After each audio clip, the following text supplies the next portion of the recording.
Sa bayan ng Macalelon sa Quezon Province, meron daw silang kakaibang lamang dagat na nasisisid sa pusod ng dagat.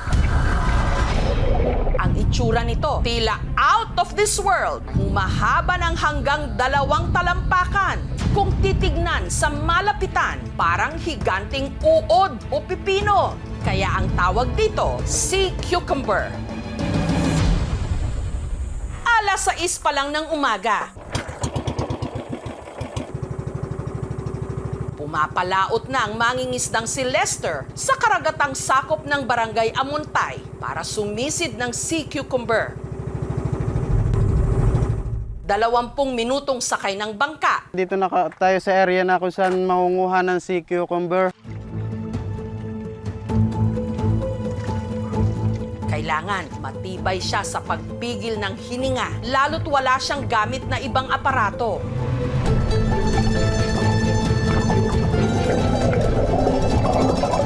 Idagdag pang biglang lumakas ang alon ng mga oras na yon.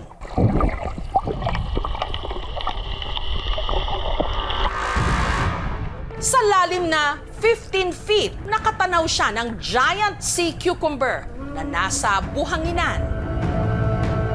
Maingat niyang pinulot ang mga ito, lalo't madulas ito. Nakakuha siya ng 2 giant sea cucumber. Nasa 3 dangkal ang haba nito at may bigat na 2 kilo kada piraso. Ang mga nasisid niyang sea cucumber, ibinenta niya kay Frely. Lahat sila sa yung taga-General Luna. Dito rin nagdadala sa akin ng balatan. Dati rin daw maninisid ng sea cucumber si Frely. May 40 taon na ako nang huhuli ng sea cucumber. Ang tawag ng mga tiga Quezon sa sea cucumber, balatan. Bat naman kung tawagin ng ilang mga tiga Visayas at Mindanao. Kalahi ng mga starfish at sea urchin. Ang sea cucumber po ay sagana sa Pilipinas. Archipelagic ang ating bansa. Hindi kagaya ng tao o ibang hayop na may utak, so wala siyang central nervous system. Ang pinakamalaki ang tinatawag nilang hanginang puti. Sila po ay sensitive kasi po kapag nalahukan sila ng kahit na isda lang, pwede po silang malusaw. Kada piraso, 500 pesos. Pero dahil hindi pa kalakihan ang nahuli ni Lester, na ibenta niya ito ng 220 pesos kada piraso. Dito sa Quezon, ang madalas gawin sa balatan, kinilaw. Kinaskas ang makapal at magaspang nitong balat. Tinanggalan ng laman loob. Pinakuluan ito. Hiniwa. At saka hinugasan ng suka para matanggal ang dulas at lansa.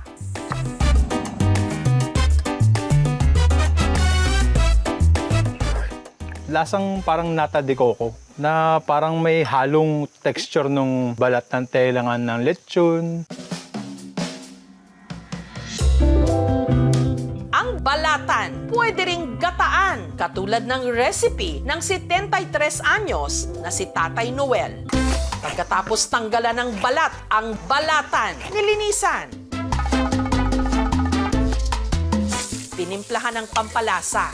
Pwede na ito natin pakuluan gamit ang ikalawang gata para lumambot. Sili para sa sipa ng anghang at gata. Hintayin na natin maluto siya at pwede itong saluhan na ang ginatang balatan. Para siyang chicharon pero pinalambot. Nag-complement yung pinalatik na gata. Malinamnam siya. Ang sea cucumber ay napakamayaman sa protina. Nagtataglay ng vitamin A, mineral gaya ng calcium, magnesium at zinc. Ang ilang mga residente ng Quezon, kanya-kanya na ring pagpapatuyo ng balatan.